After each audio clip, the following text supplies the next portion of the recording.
Hey guys, tonight we step into a world where fevers are fought not with ice packs or ibuprofen, but with flatulence. Yes, you heard that right. You're in ancient Egypt, somewhere around 1300 BCE, and your sweaty forehead and aching joints mean only one thing to the locals: your belly gas is out of balance, and the only remedy might be something that bubbles up from deep within. Picture it. You wake up in a modest mud brick home in the bustling city of Thebes.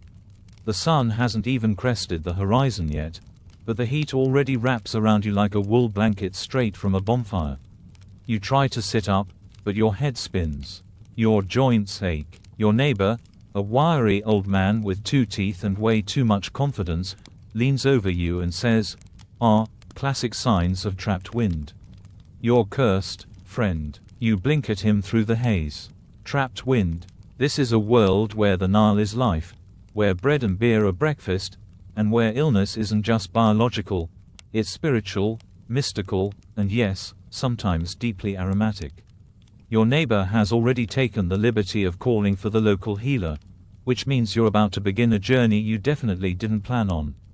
So, before you get comfortable, take a moment to like the video and subscribe, but only if you genuinely enjoy what I do here. I'd love to know where you're listening from and what time it is where you are. Drop that in the comments. Now, dim the lights, maybe turn on a fan for that soft background hum, and let's ease into tonight's journey together. You groan softly, dragging yourself upright. Your straw bedding crunches beneath you. Every movement feels like dragging bricks. Outside, a pair of donkeys bray in a duet that somehow makes your fever feel worse. A child is already sweeping the dirt street with a palm frond. The healer will arrive soon, and you should probably prepare yourself. Not emotionally, there's no real way to prepare for this emotionally, but physically. You attempt to splash some cool water on your face from a ceramic jar. Soon enough, a figure appears in the doorway, tall, draped in white linen, eyes lined with kohl so precise it makes your fevered self feel underdressed. The healer enters with a slow, practiced grace, as if every footstep deserves its own drumroll. "You are burning," they say with a grave nod, placing a hand gently on your forehead. "Yes. Very hot wind inside you. We must release it." Now, in your modern understanding of medicine, this diagnosis would probably result in a second opinion. But here, you're in the hands of a temple-trained priest-physician who sees your body as a delicate system of balances. Fever, that's just your internal air getting angry, and when the air gets angry, it must escape, through whatever orifice it chooses. Ideally, in a sacred ceremony, possibly with witnesses. You're helped to your feet and wrapped in a light shawl to protect your modesty, though you get the sinking feeling modesty won't be part of today's treatment plan. You shuffle past sun-baked homes and sleepy chickens, the air thick with dust, cumin, and someone cooking onions way too early in the day. Every step feels heavy, and weirdly, your stomach gurgles like it's thinking of staging a small protest. At the temple's threshold, the smell hits you first. Not incense, not flowers. It's something rooty, herbal, maybe even smoky. A priest is crouched by a large clay jar, gently wafting smoke toward it with a fan made of reeds. You hope that's just sage. The healer raises both hands and murmurs a blessing to Thoth, scribe of the gods and apparently also the unofficial patron of gastrointestinal clarity. They lead you through an antechamber adorned with painted walls, sun gods, sacred cats, people offering fruit while clearly ignoring the nutritional pyramid. You're seated on a mat, and the healer begins asking you detailed questions about your dreams, your last meal, your bowel movements, and how often you've recently looked directly at a hippo. Don't ask, there's a whole myth about that. Then they say something curious: you were born under the breath of Set. That explains everything. Mainstream historians will tell you that ancient Egyptians believed health was a harmony between bodily fluids and spiritual forces. When you were sick, it meant something. Someone, somewhere, had either cursed you or you disrupted the balance of Ma'at, the universal order. Sometimes, the answer was a poultice. Sometimes, a chant. But sometimes, yes, Sometimes, it was wind. You shift uncomfortably as two apprentice healers begin preparing a bundle of reeds and herbs. "Do not fear," one says with a gentle smile. "We have cured many fevers this way." One boy expelled the demon through his nose. "Very impressive." The other apprentice snorts. "No, it was the other end. Remember, he almost lit the mat on fire." You're too dizzy to respond. You lean back and stare at the ceiling, a painting of a sky goddess arching over the earth. Somewhere up there, someone has to be laughing. Archaeologists still debate whether these treatments were purely symbolic or if some actually worked due to the properties of the herbs. After all, garlic, onions, and cumin have antimicrobial properties. And certain ceremonies may have had a placebo effect that soothed the afflicted. But then again, nothing says medical confidence like being fanned while you fart in front of strangers. As the healer mixes something in a small bronze bowl, your stomach lets out a growl so loud the nearest chicken flutters away in alarm.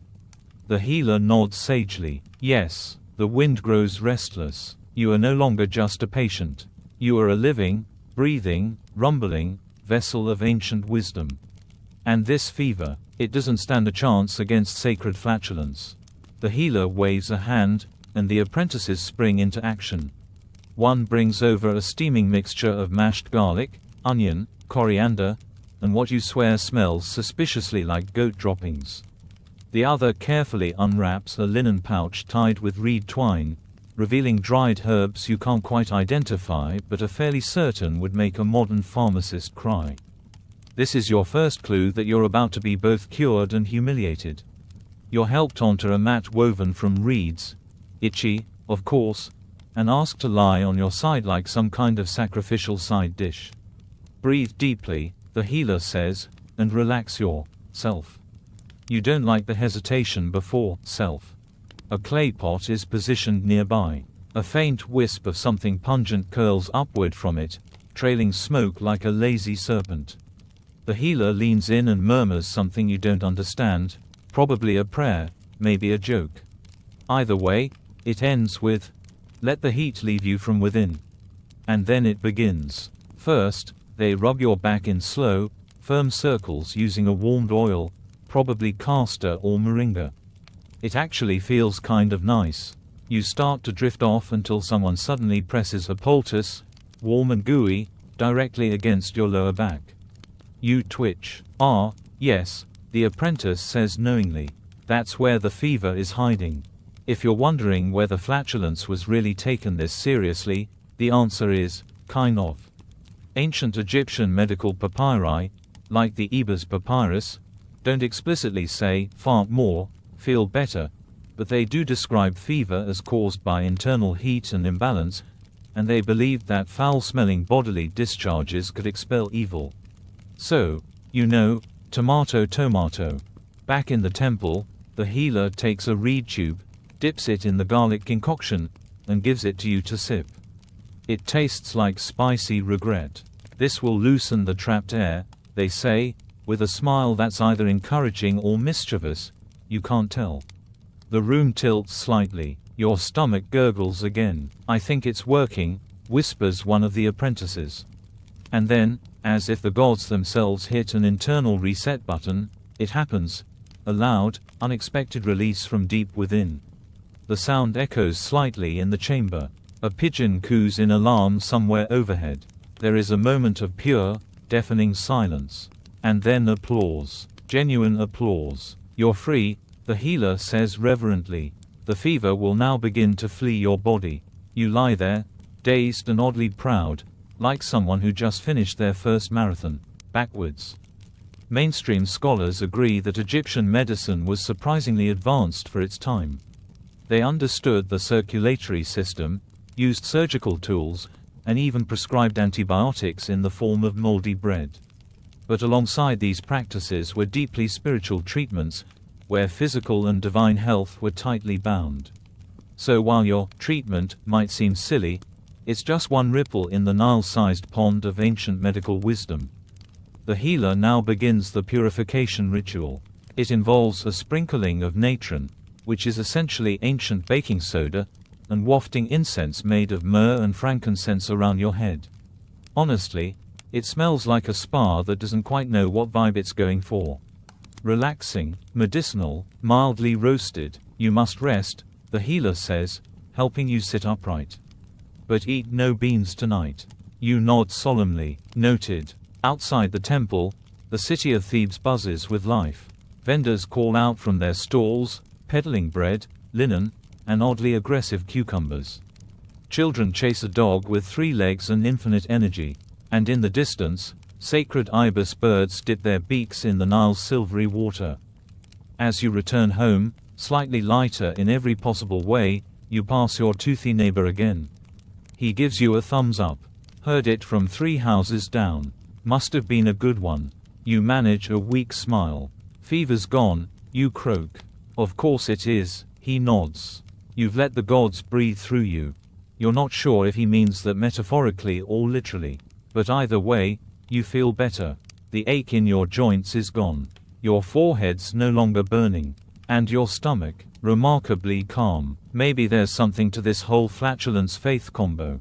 Archaeologists still debate, the healer had said, whether the air leaves because of the herb or the herb leaves because of the air. You're not sure what that means. Honestly, it sounds like something someone says after too much temple.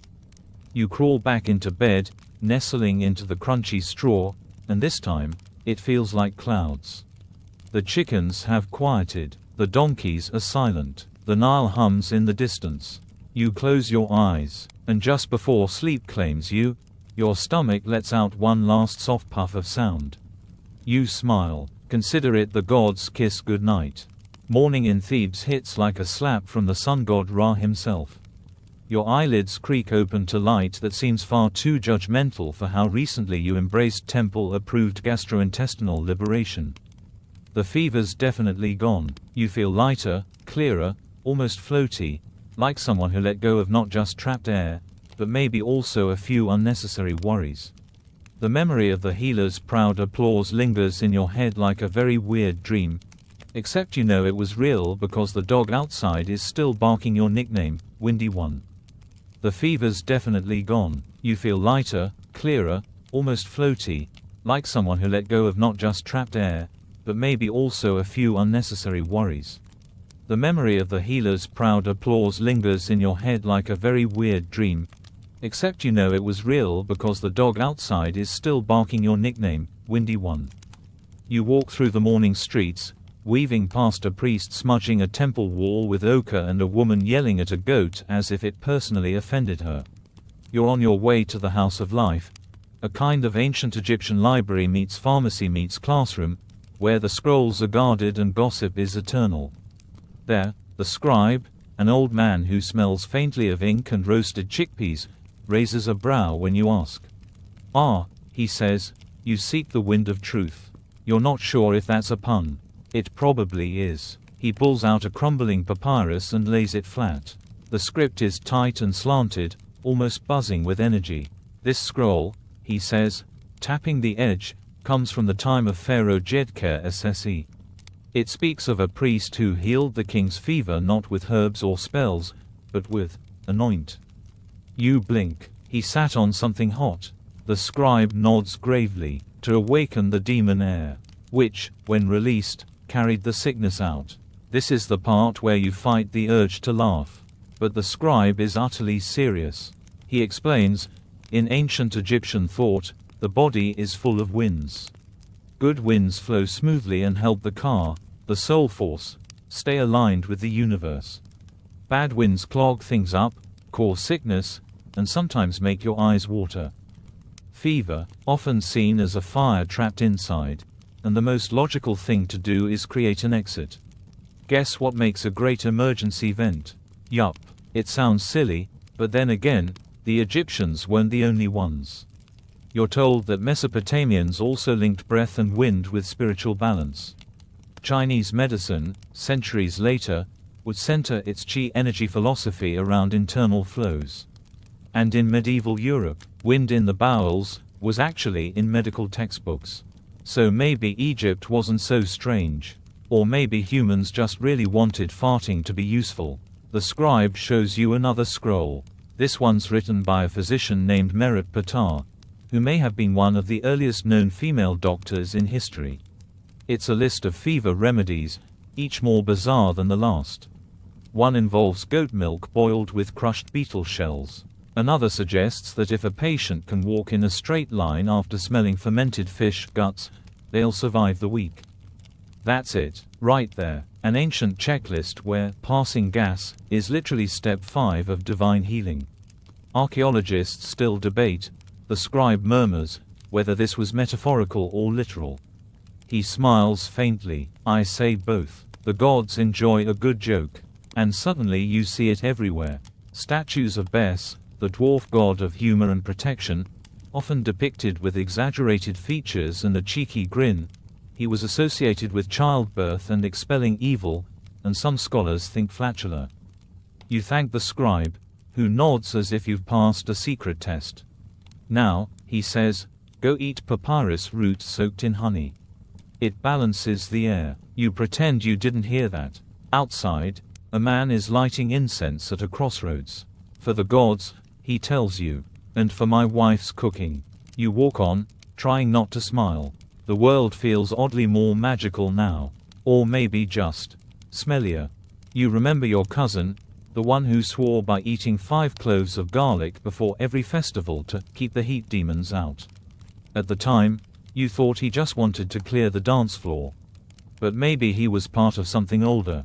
By the time you return home, the sun is high, and your neighbor, the one with too many cats and not enough boundaries, leans over your courtyard wall. Feeling better? She asks, eyeing you the way a priest eyes a sacrificial goose. Much, you reply. Turns out, air knows the way out. She snorts. Of course it does. That's why I don't trust quiet people. Nothing in, nothing out. Dangerous. You nod as if that makes perfect sense. Later, as you lounge on a stool and sip cold beer, the ancient Egyptian kind, more gruel than Guinness, you think about all the scrolls, the gods, and the sacred winds. It's absurd, but also poetic. Like trusting your body to send smoke signals to the universe. You lean back, watching clouds float over the Nile. Somewhere out there, someone's having their fever pulled out by a priest with a bundle of thyme and a hopeful expression. And the world keeps turning. By mid-afternoon, the city of Thebes begins to shimmer. The sun blasts down like it's trying to toast the Nile itself, and the streets smell faintly of limestone, baking bread, and sweaty donkeys. You shelter under a woven reed awning beside the market square, sipping date juice through a straw made of river grass, feeling strangely enlightened, like a person who now understands both theology and gastrointestinal liberation. You're still thinking about what the scribe said. Demon air, evil wind. But if all that was so accepted, so mainstream, how did the healers, those weird, herb-slinging prophets of the body, convince everyone to take it seriously? You decide it's time to visit the real experts, the temple physicians. And not just any temple. You're headed to the temple of Imhotep, named for the deified architect and healer who, centuries ago, designed both the step pyramid and, according to legend, figured out how to cure snake bites with moonlight and fermented figs. That's range. The walk is long and hot. Your sandals slap dust from the cracked clay road while merchants holler about cucumbers, and someone tries to sell you a suspiciously heavy amulet that's probably just a rock with a hole in it. When you finally reach the temple courtyard, it's blessedly cool. Stone columns rise around you like frozen waterfalls, painted with bright colors that have somehow survived sun, sand, and time itself. A few worshippers kneel near incense burners, and a cat saunters by like it owns the place. Which, to be fair, it probably does. You're greeted by a young man in a spotless white robe and a knowing smile. You seek knowledge, he says, before you can even ask. Either he's psychic, or you've got that person about to ask an awkward question face.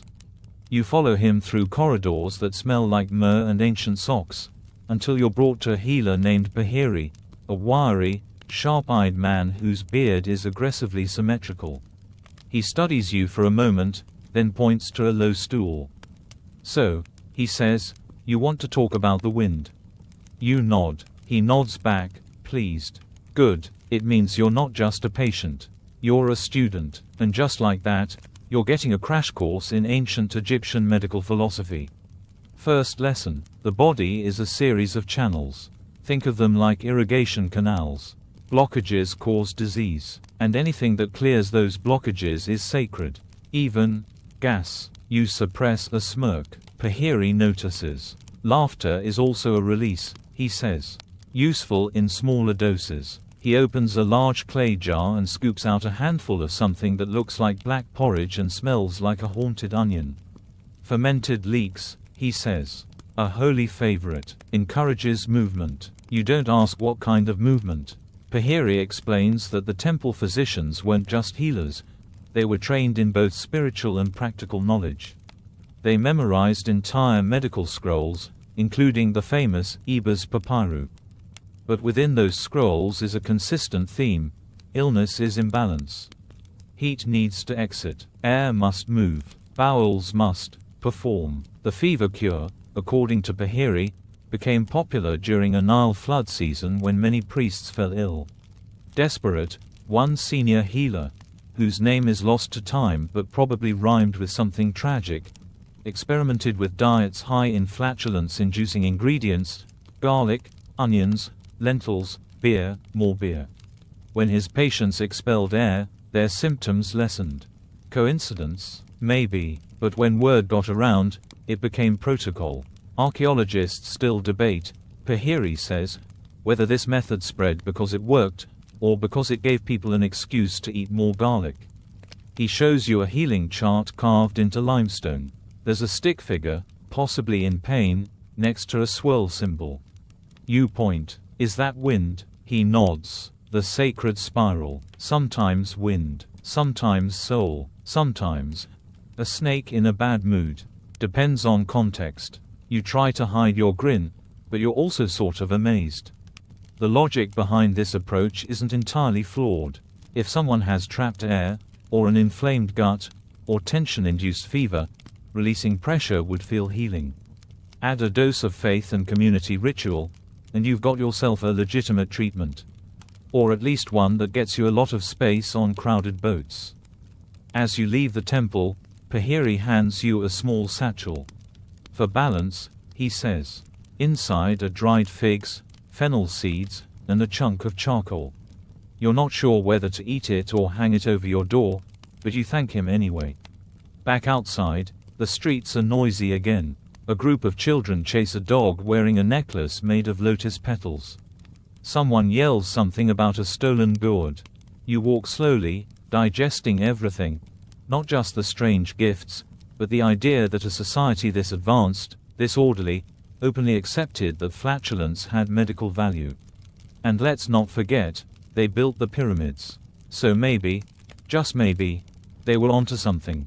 The Nile looks like a sheet of hammered bronze in the late afternoon sun, and you're starting to notice something strange. The more you learn about ancient Egyptian medicine, the more you realize how intertwined it was with their gods. Not just in a pray and hope sort of way. No, these people built entire health systems around divine personalities. You're headed now toward a village shrine dedicated to Sekhmet, the lion-headed goddess of war, plague, and, ironically, healing. Egyptians had a habit of making their gods multitask. The shrine is tucked beside a reed marsh, humming with insects and the soft clatter of frogs hopping. As you approach, a soft chanting rises from inside. You duck beneath a woven curtain and step into the cool, shadowy chamber. Candles flicker beside a painted statue of Sekhmet, eyes wide and glowing with an eerie awe. A priestess greets you with a nod. Her hair is braided with copper beads, and she wears a sash painted with glyphs of fire and wind. That tracks. You sit beside a row of patients, one sniffling, one dozing, one dramatically fanning themselves like they're auditioning for a fever dream. The priestess begins to explain the divine logic behind Egyptian healing. It's not enough to treat the body. You must also treat the gods, especially if they're the ones causing the sickness. In ancient Egypt, illnesses weren't just medical conditions. They were personal, Fevers could be signs that Sekhmet was angry, or, alternatively, that you'd been cursed by your cousin for stealing the goose. This shrine specializes in what the priestess calls ritual evacuation. It involves two main strategies. First, offerings to appease Sekhmet, often in the form of spicy beer, oddly enough, and second, ingesting ingredients that will, quite literally, force the illness to leave your body. You're handed a clay cup. The mixture inside smells like onion juice and old leather. You're told it contains radish root, honey, fermented garlic, and ground up myrrh. The priestess winks. Good for the heat, she says. You sip it like a brave little soldier and immediately feel like your sinuses are being attacked by a divine windstorm. Whatever this is, it's not shy. As your ears pop and your stomach churns, you realize, this is half cure, half test. If you can handle the heat, maybe the gods will forgive you. Or maybe you'll just sweat out whatever possessed you to drink that in the first place. The priestess leads the group in a chant, and the rhythm is oddly hypnotic. You sway a little. Someone behind you lets out a polite, discreet toot. No one reacts. It's treated as a holy release. Archaeologists still debate, she says later, whether these rituals were symbolic or genuinely believed to produce medical results. Then she shrugs. But people walked away feeling better. That's medicine, isn't it? You spend some time helping around the shrine, grinding herbs, fanning patients, offering water. You hear stories. One woman swears she was cured of chronic chills after participating in a 5-day wind-cleansing fast. Another claims her husband's personality improved dramatically after a particularly powerful ritual involving beans and chanting under a full moon. You begin to see that the whole idea wasn't just about flatulence. It was about transformation, releasing illness, releasing pressure, letting go, both physically and spiritually. One of the priestesses invites you to stay for the evening fire ceremony, but you politely decline. Your insides are still processing things. Back in the village, the air has cooled slightly. People are lighting oil lamps, and the sky is streaked with gold and lavender. You sit by the edge of a canal, feet dangling just above the water, watching a boy skip stones while his little sister tries to eat a lotus flower. You think about the intertwining of belief and biology, about how people found comfort in rituals that made him feel lighter, cleaner, even if modern science might scoff. And then you remember something else the priestess said, the body is the temple of the soul. If there's wind in the temple, it must be for a reason. You try not to laugh, but a small snort escapes. A duck nearby gives you a judgmental side eye and waddles away. You lean back, hands behind your head, letting the last of the day's warmth soak into your bones. And for a moment, surrounded by frogs, fig trees, and the distant echo of chanting, you kind of believe it too. The next morning hits you with the sweetness of sun-baked dates and a surprisingly loud rooster that sounds like it smoked papyrus in a past life. You stretch, joints cracking, and realize something. Your stomach feels weirdly fantastic. The spicy potion from yesterday may have waged war on your insides, but it left behind a kind of calm, like your belly just came back from a yoga retreat.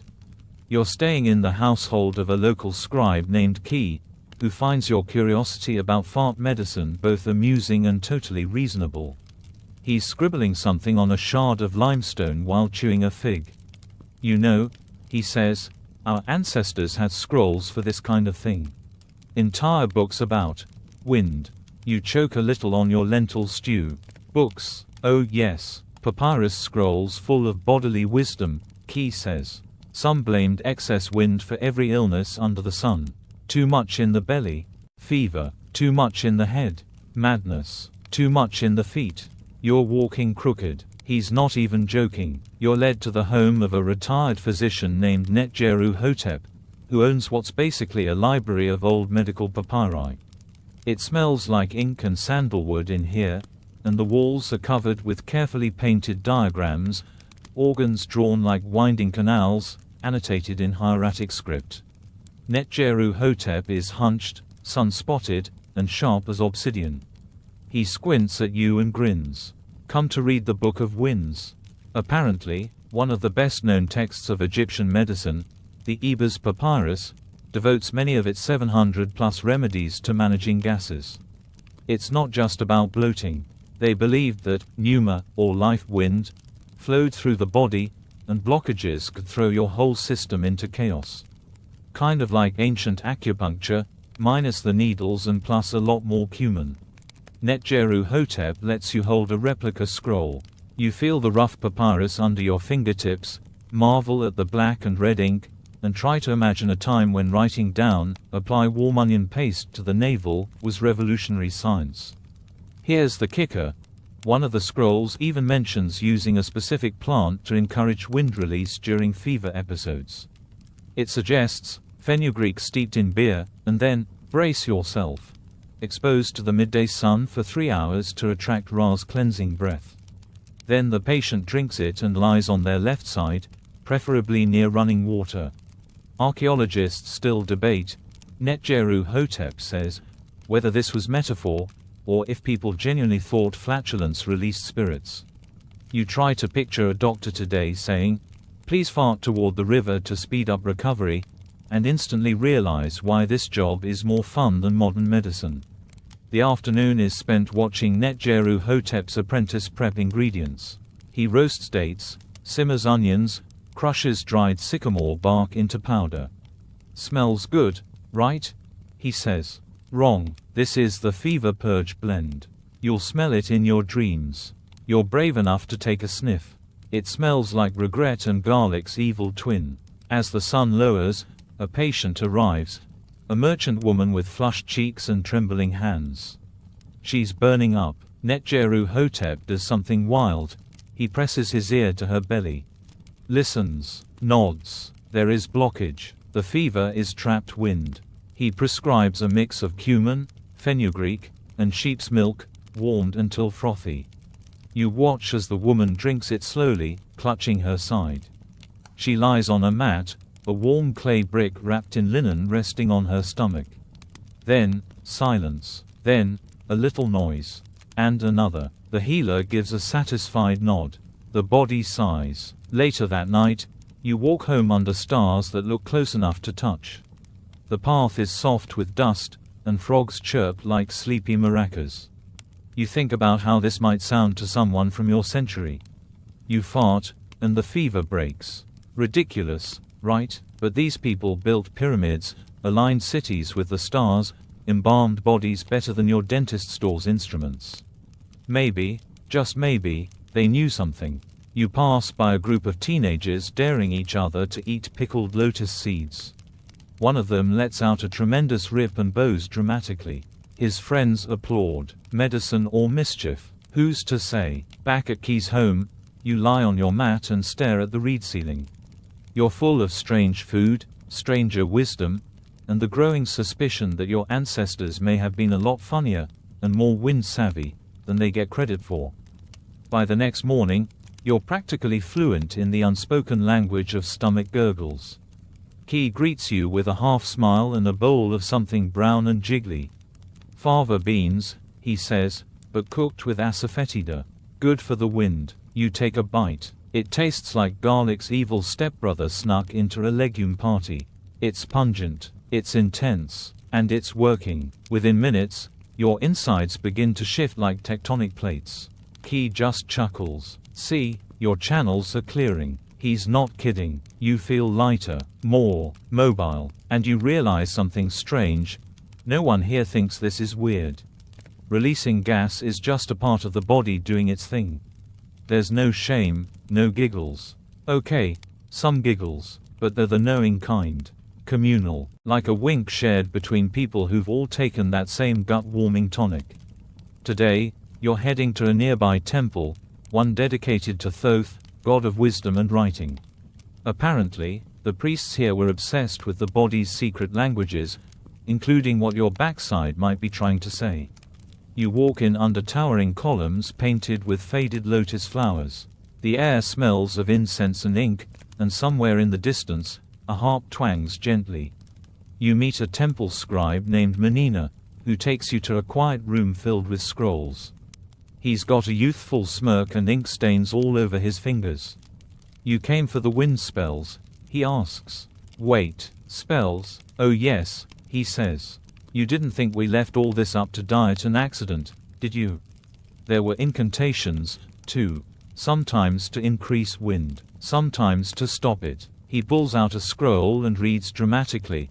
O wind, messenger of Sekhmet, release thy fury and carry away the fire that burns within. So now farts are divine messages.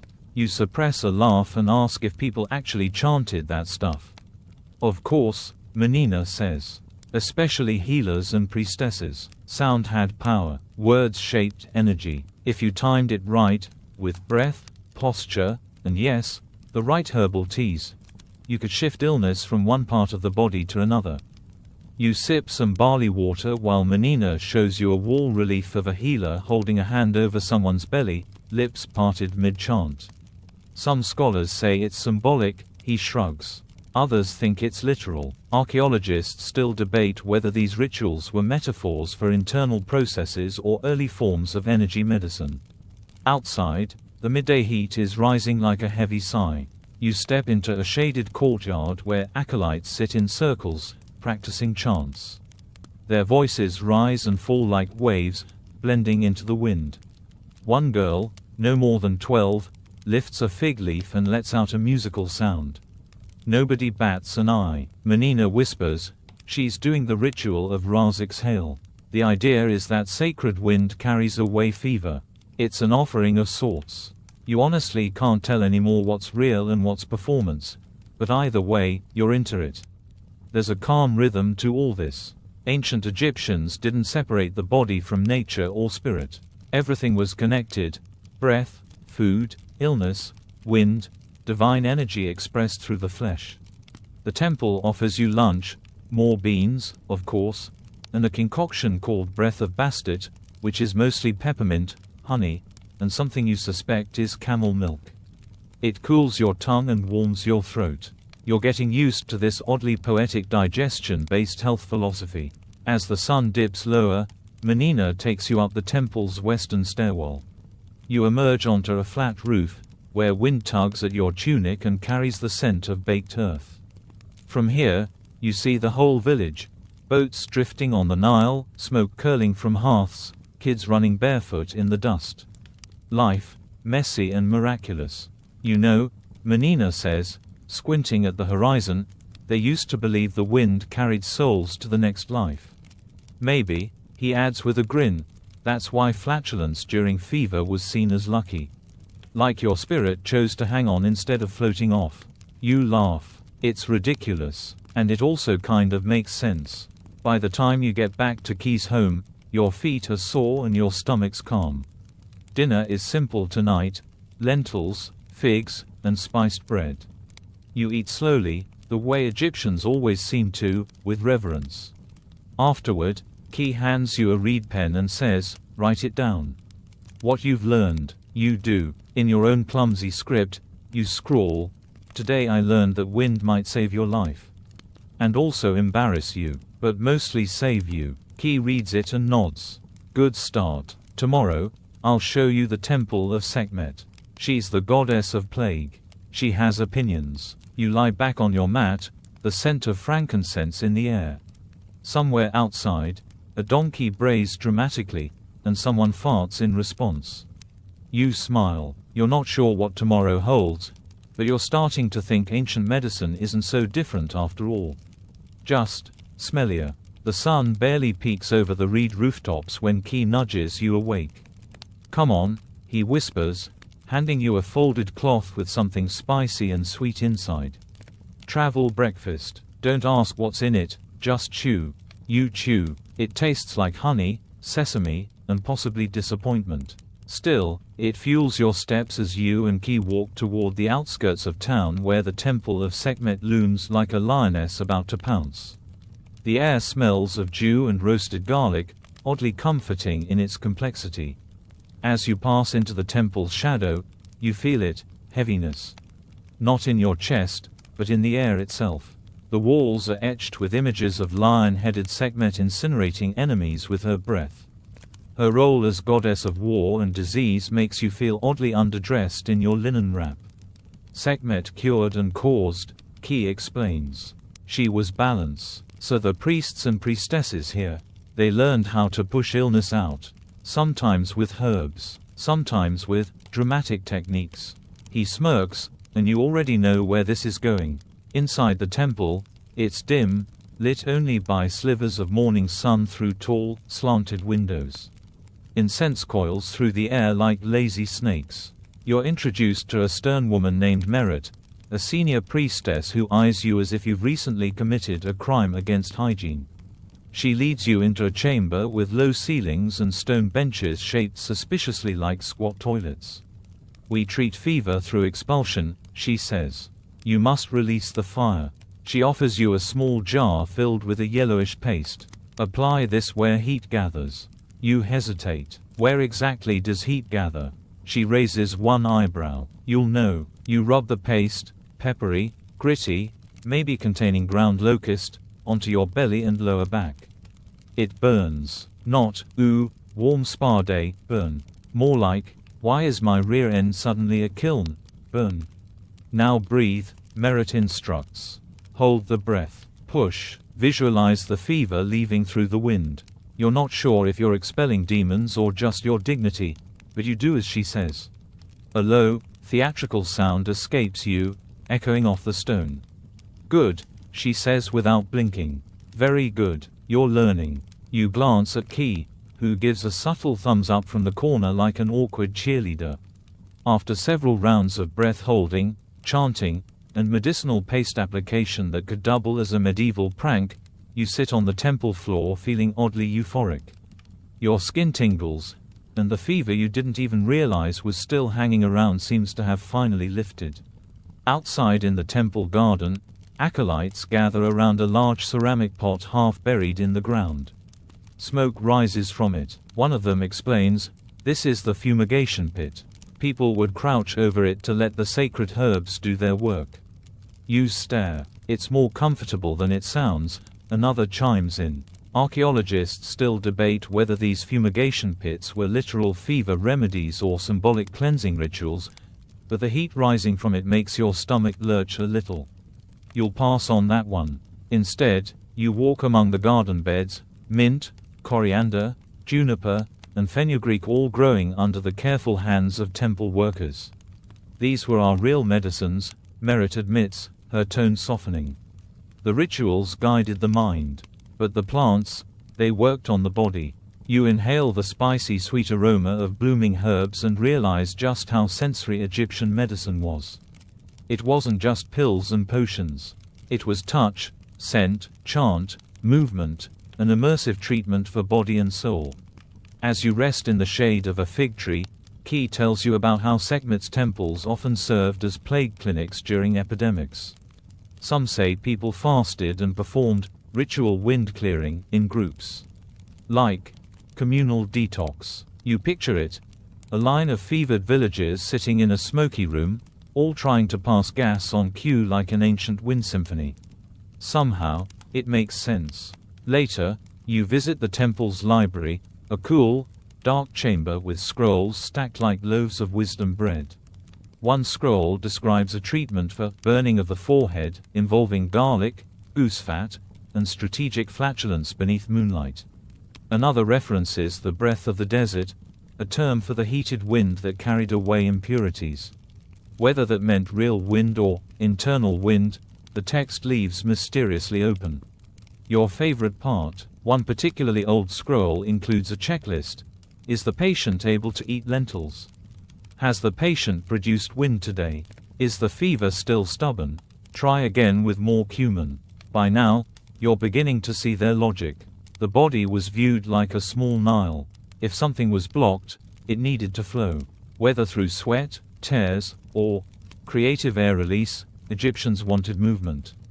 As sunset nears, you return to Key's home. He lights an oil lamp and pulls out a board game, Sonnet. You play as the room fills with quiet laughter and the soft bubbling of a stew pot. Even that has fenugreek in it. Of course it does. Before bed, Key gives you a final lesson. Flatulence is a gift. Embarrassing, yes, but it meant your belly was alive. Better a noisy belly than a silent one, unless you were sneaking up on someone. You chuckle and crawl onto your mat. Outside, frogs croak in the canal, and the stars blink into view. You're clean, full of herbs, and just the right amount of gassy. Ancient Egyptian medicine may have been a little bonkers by modern standards, but you're starting to believe they were onto something. You wake to the sound of clinking pottery and someone whistling an off-key tune about oxen. Key's already up, brushing sand off his tunic and humming like a man who didn't just supervise your gastrointestinal ritual in a temple. Big day, he says, we're going to the workers' village at Deir el Medina. You stretch, still a little sore in places you hadn't known could get sore from fever expulsion. Will there be fewer butt pastes involved today? No promises, he winks. The trip to Deir el Medina takes you along the edge of the desert, where sun bakes the limestone cliffs and vultures wheel lazily overhead, looking like they're waiting for someone to forget their sunscreen. The Nile glimmers in the distance, a cool thread across a dry canvas. Deir el Medina is different from the temple grounds. This is where the artisans who built and painted the tombs of pharaohs lived. The place is tidy, almost obsessively so, with rows of mud brick houses and narrow alleys that smell like chalk dust and cumin. You're greeted by a scribal apprentice named Jehutimes, who waves you inside his home and immediately offers you beer thick enough to chew. These are the smart ones, Key tells you. They knew things, like which gods didn't mind a fart joke. And it's true, this place hums with knowledge. Papyrus scraps litter the work tables, some filled with sketches of funerary scenes, others with recipes for cough syrup and spells to protect against snakes. The line between science and magic here is not just blurry, it's non-existent. You flip through one tablet and find a short poem dedicated to the wind that heals, which sounds poetic until you read the last line. A good toot chases demons from the gut. You nearly spit your beer. Jehutimes grins. Fever was considered a sign of imbalance, of evil spirits stuck inside the body. So anything that helped release that pressure was welcome. Even here, where artisans carved divine kings into eternal stone, people still clutched garlic necklaces and left offerings of onions at the shrine to Bes, the squat, big-bellied god of humor, childbirth, and all things bodily. Bes statues are everywhere in Deir el Medina. His face looks like someone who just caught you mid-fart and finds it hilarious. He protected homes from bad dreams and worse smells, Jehutimes says. You'd call on him during illness.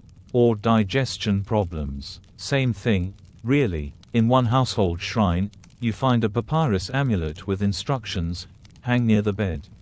If the fever remains, chant to Bes while eating lentils and striking the air 3 times. Key nods. Bes loved beans. Coincidence? You're not convinced this wasn't all just ancient prankster energy immortalized as medicine, but you're also starting to get it. In a world where life could be cut short by a stubbed toe, maybe laughter and relief, both literal and metaphorical, were more important than we think. Jehutimes shows you a few medical scrolls they've copied from temple archives. One outlines a treatment for the fire within, involving fenugreek tea, chewing coriander seeds, and lying on your left side to encourage digestive movement. The scribe who wrote it even doodled a small puff of wind near the belly of a sick person. Scholarly humor is truly eternal. Archaeologists still debate whether these were real treatments or just clerical inside jokes, Jehutimes says. But people kept copying them, so maybe both. You sit down with a group of older women who specialize in preparing herbal tonics. They hand you a small cup of steaming liquid that smells like roasted grass. Drink, one says, and walk in a circle.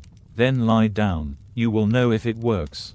You follow the instructions. It does work. You know immediately, and so does everyone within earshot. No one reacts. They just nod, as if you've passed some sort of bodily exam.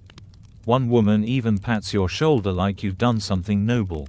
You feel weirdly proud. Later, as the sun dips and the village gathers for communal dinner, you sit on a low bench, eating chickpea stew with flatbread.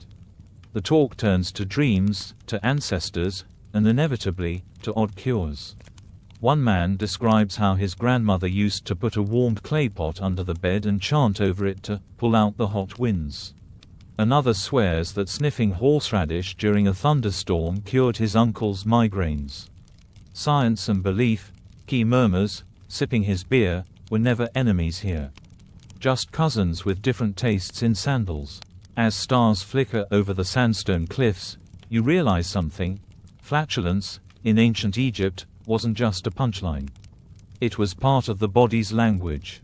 It was diagnostic. It was, dare you think it, sacred. Because when you have no antibiotics, no digital thermometers, and definitely no cough syrup with bubblegum flavoring, you listen more closely. To symptoms, to the wind in your gut, to the stories passed down through temple walls and scribes' desks and the whispered advice of grandmothers who knew exactly how to make you feel better, even if it meant embarrassing yourself in front of strangers. You fall asleep that night beside Key's family fire pit, the smoke curling into the stars. Your belly is full, your fever's gone, and you're beginning to understand. Healing comes in many forms. Some of them noisy. You wake with the faint scent of baked bread and the distant call of a market vendor hawking figs. Key is already bustling around, tying a sash and checking his small satchel. Today, we visit a temple where healers specialize in wind magic, he says with a grin that suggests you're about to get a full dose of ancient Egyptian medical showmanship. You follow him through dusty streets, past women grinding grains and men sharpening chisels. The temple stands proudly with tall columns, its walls carved with scenes of gods and goddesses, some serious, others downright silly-looking, like the god Bes, who, if you remember correctly, has a grin that would make even the grumpiest scribe chuckle. Inside, the air is cool and carries a faint aroma of incense and herbs. Priests and priestesses move silently, their bare feet barely making a sound on the polished stone floor. You notice a small group gathered around a healer, an older man with a calm demeanor and eyes that seem to look right through you.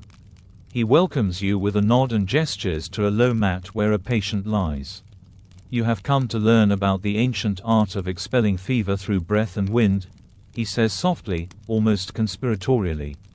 A practice as old as the Nile itself. The healer begins by explaining the theory. Fevers were thought to be caused by malevolent spirits trapped inside the body's wind channels. To free the patient, these winds had to be coaxed out, sometimes by encouraging the body to release its own internal air, yes, even the embarrassing kind. You can't help but smile at the thought, but the healer's voice is serious as he describes the ritual's details. The patient is placed on their side, herbs like cumin and anise are burned to create a fragrant smoke, and a trusted assistant performs what Key calls the ceremonial air push. Apparently, blowing warm breath gently into certain areas near the abdomen was believed to stimulate the movement of internal winds, helping the fever to break. You watch as the healer performs a demonstration, waving his hands and muttering incantations in ancient Egyptian. The patient breathes deeply, eyes closed, as the room fills with the soft crackle of burning herbs and whispered prayers. It's oddly soothing. The healer then shares a curious tidbit. Some texts suggest that even flatulence itself, if released properly and with the right incantation, could scare away evil spirits causing illness. They believed the power of the human body's own winds was a divine gift, he says. Not something to hide. You ask if this practice was common. The healer smiles. Archaeologists still debate whether this was a widespread medical treatment or reserved for specific religious ceremonies. But the evidence in temple inscriptions and papyri cannot be ignored.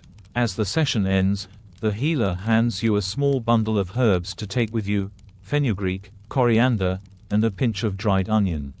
For when your own winds need a little encouragement. You leave the temple feeling lighter, a little wiser, and oddly connected to a world where healing wasn't just about potions and prayers, but about embracing the quirks of the human body itself. The sun is setting as you walk back through the village, the sky painted in soft pinks and oranges. Somewhere behind you, Key is humming that same off-key tune about oxen. You think to yourself, Maybe this ancient world wasn't so different after all. They just had a different way of letting it all out. You wake gently to the soft hum of the Nile's current, feeling the warmth of the early morning sun filtering through woven reed mats.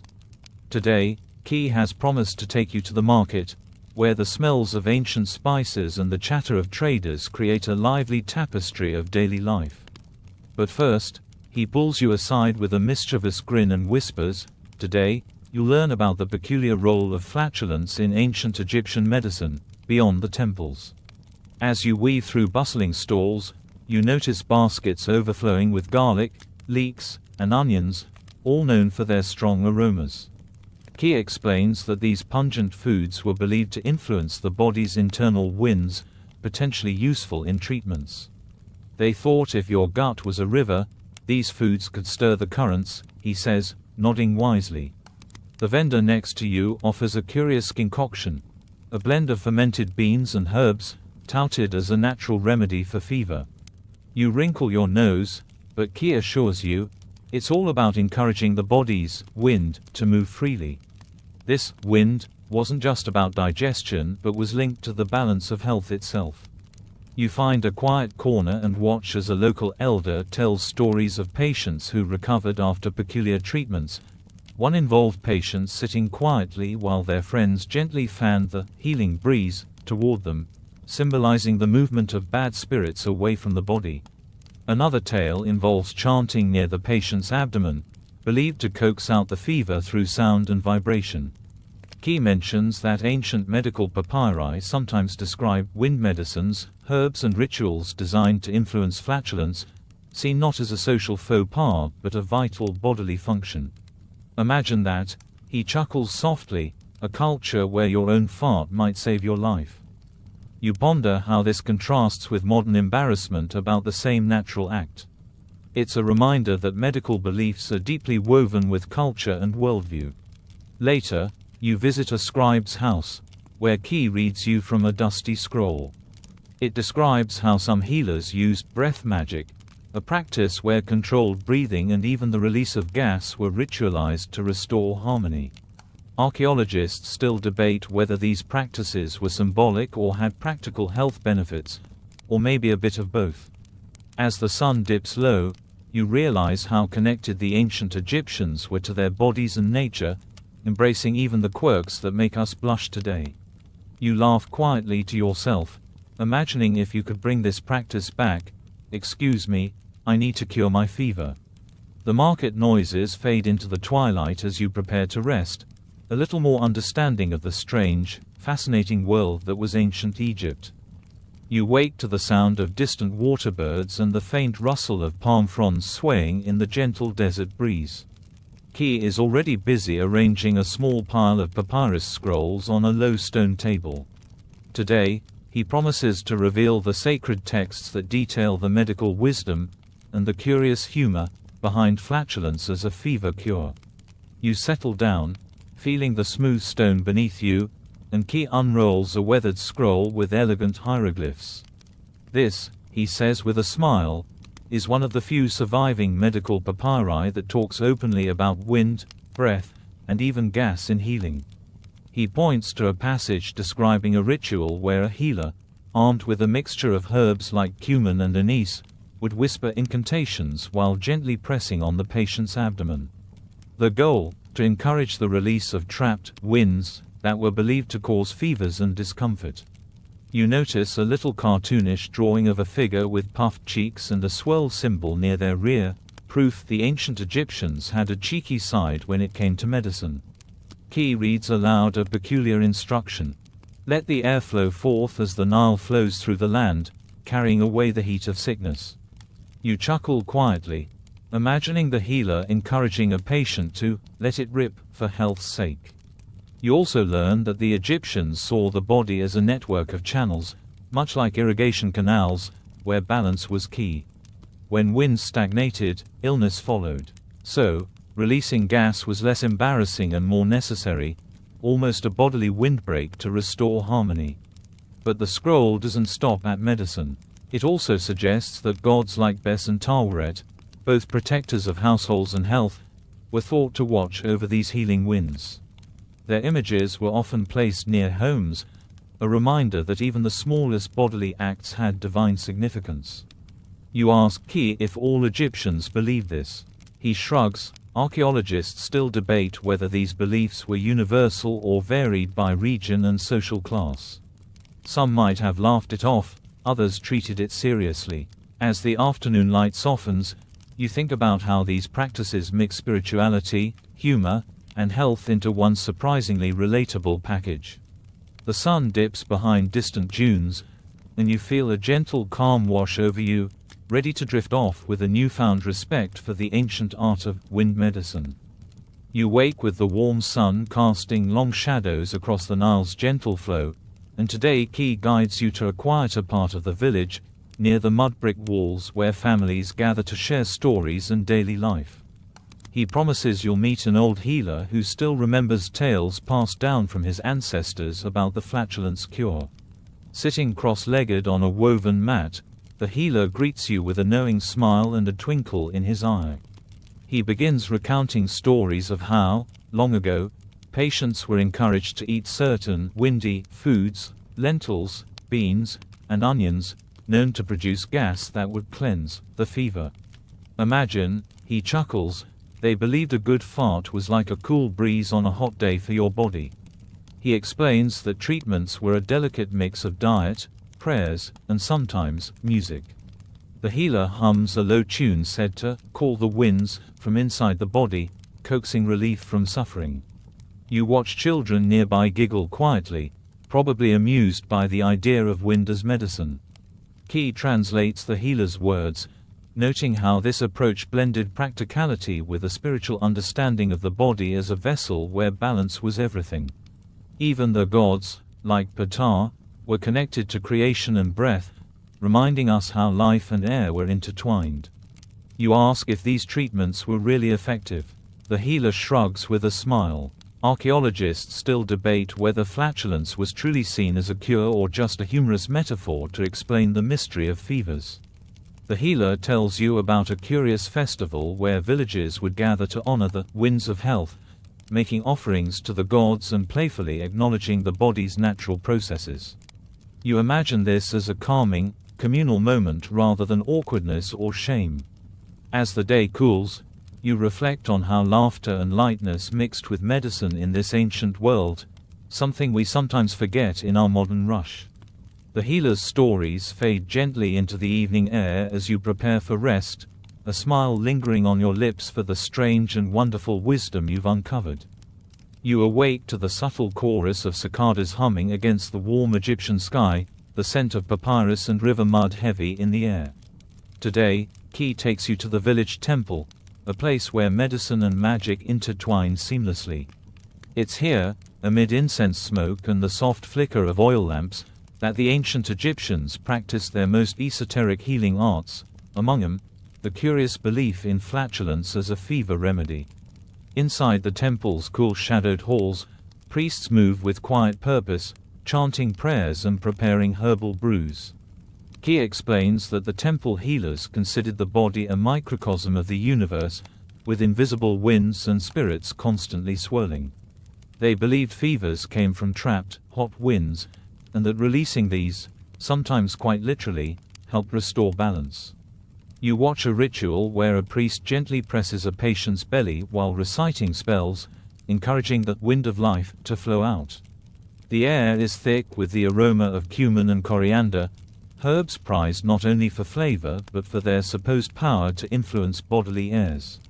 Ki points out an ancient relief carved into stone, showing a figure seated with exaggerated puffs of air rising, a humorous yet respectful nod to this healing method.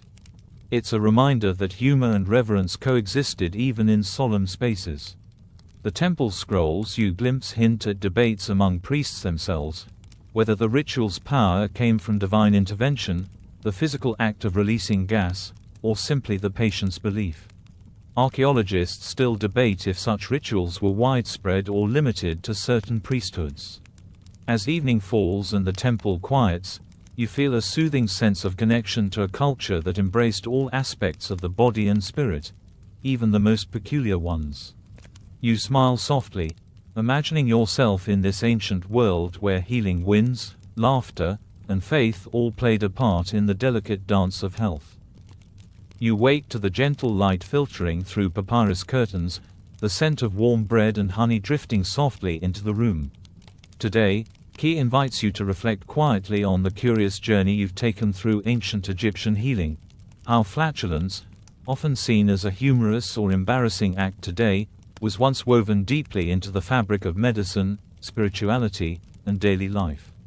You remember the vibrant marketplace where herbs and spices mingled with the chatter of vendors and neighbors, the mud-brick homes where families shared whispered remedies, and the temple's hushed chambers where priests invoked divine winds for healing.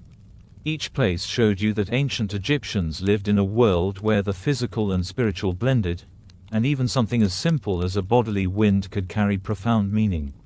You think of the rituals encouraging the release of bad airs, the playful stories about gods like Bes who guarded health with a wink, and the shared laughter over treatments that, by modern standards, might seem odd, but were all part of a deeply human attempt to find balance and relief. Key smiles as he reminds you that we all carry invisible winds inside, a poetic way to remember our connection to this ancient wisdom.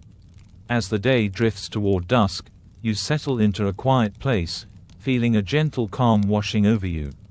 The world feels a little less serious, a little more connected, and your mind grows soft and slow like the Nile at sunset.